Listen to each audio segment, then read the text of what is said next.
They're getting closer. I'm pushing her all I can. It's gonna be okay. June has a way of treating bites. The newest episode of Fear the Walking Dead just aired early on AMC Plus, and I just watched it. I'm going to review it, give you my first overall reaction and my first impressions to it, and this video will be full of spoilers. So if you haven't watched it, go watch it, and then come back and watch this video, especially because some pretty big, important stuff happens in this episode. So this video isn't going to be a play-by-play. I'm not going to talk about every single thing that happens. I'm just going to talk about my overall thoughts and some key points and moments that I really enjoyed or that I disliked. But before I do that, consider subscribing. I talk about the Walking Dead universe all the time on this page.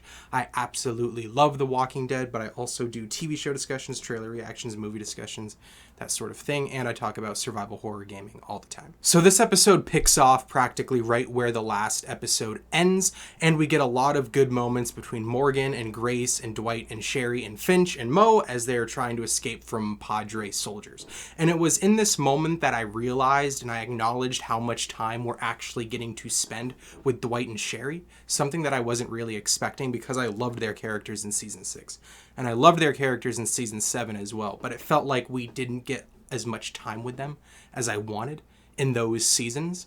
But watching through season 8, I still really enjoy them, but I'm glad that they're actually a huge part of almost every episode so far. But with that being said, I'm still wondering where all the other characters are that we haven't seen yet. Where is Rabbi Jacob? Where is Wendell? Where is Sarah? More importantly, where is Strand? Strand is arguably one of the top 2, 3, 4 main characters of the whole Fear the Walking Dead series, and we've yet to see him, and we only have one episode left of this half of the season. I'm just saying he better have a huge part in the second half, or I'm gonna be seriously disappointed. And I'm wondering what he's up to. And I'm also kind of stressed that we're not getting more Madison. They brought her back from the dead, I'm hoping for a reason, but it's really strange that they decided to resurrect one of the main characters of the whole Walking Dead universe, and we've barely gotten time to spend with her. I'm hoping that, just like Strand, she has a bigger part in the second half. And it would be a bonus if her parts and her moments integrated with Strand's, because obviously they have a connection. And now I'm going to talk about the main important, huge, impactful thing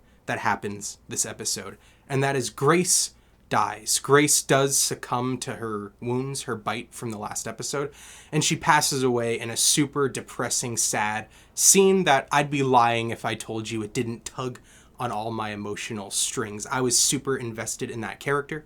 I was super invested in her relationship with Morgan and her relationship with Mo, and I wanted to see her, persevere, continue. I wanted the show to end with her and Morgan and Mo being a happy family.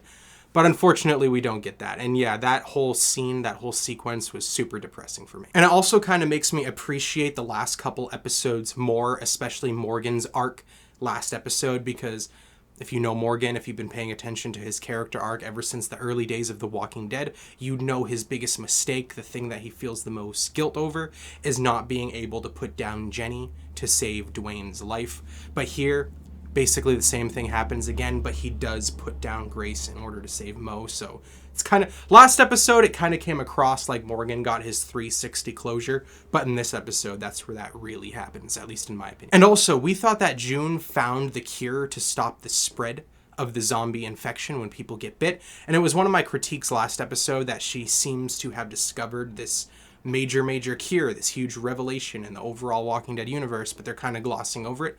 It kind of seems, based on this episode, that treatment isn't actually going to work, that it was a red herring, that it's not really going to amount to much. Obviously, June could take what worked a little bit for Finch and find a way to work on it even more and make it better and actually make a cure, but as of now, it seems like that cure doesn't actually help anyone. And it was also in this episode that I'm starting to actually realize and also acknowledge that I do like Mo as a character. It was super risky for Fear the Walking Dead to cast a child actor because notoriously, no offense to child actors, but they can not be very good a lot of the time, especially in the Walking Dead universe. So it was really risky for them to cast a new young child actor and put her in a huge role. Arguably one of the 2, 3 main characters of this season, where a lot of the emotional weight hangs on her shoulders. And I think that this actress is doing a really, really good job. And I do care about Mo.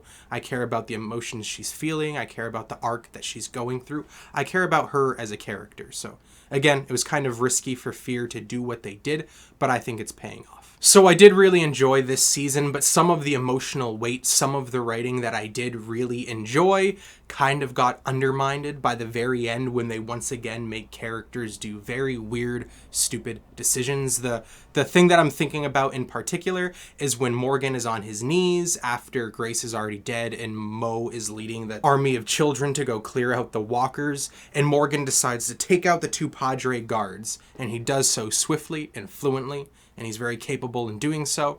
But then in his mind, for some reason, he decides to just run right past Shrike and not even attack her or put her on the ground so she can't chase him or knock her out or something. He just takes out the 2 guards and then runs right past her, and she trips him and then locks him back in the train cart and surrounds it with walkers. It's just really weird, lazy writing. But anyway, there's my quick and brief thoughts on the newest episode of Fear the Walking Dead. What did you think about the episode? Let me know in the comments. And once again, consider subscribing. I talk about the Walking Dead universe all the time on this page. Next week is going to be a big week. I'm going to be talking about the mid-season finale of Fear. And also on the same day, I'm going to talk about the premiere of Dead City. So it's going to be a big day for Walking Dead fans. Consider subscribing if you're looking forward to that. And thank you for watching, especially if you watch this far. Y'all getting closer. Come on my way, June. Don't you try and stop me!